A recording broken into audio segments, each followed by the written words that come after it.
Term insurance बद्दलचे काही myths जे लोक आजही बिलीव्ह करतात.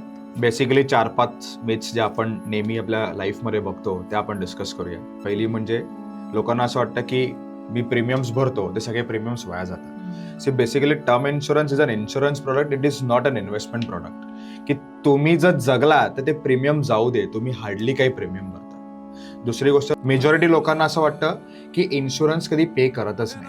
आपण ज्या वेळेला टर्म इन्शुरन्स काढतो, आपण ज्या वेळेला मेडिकल टेस्ट करतो, तुम्हाला 100% पैसे इन केस ऑफ डेथ मिळणार आहे. Rest assured. मी फिट आहे, मला आता काय गरज आहे, असं बरेच लोकांना वाटतं. The earlier you buy term insurance, the premiums will be very less. तर काय होतं की जसं 30-35 ओलांडतो त्यावेळेला लाईफस्टाईल डिसीज वाढतात आणि त्याने प्रीमियम्स पण खूप वाढतात. ऑनलाईन पॉलिसी घेतली तर आपल्याला एजंटची काय गरज. In every walk of life you need an adviser. So मी नेहमी सांगतो की ॲडवायझर थ्रू जा, थोडे प्रीमियम जास्त होतील पण तुमच्या पश्चात बायकोला त्रास होणार नाही. या 4-5 गोष्टी जरी पाळल्यात तरी तुमची लाईफ सेटल.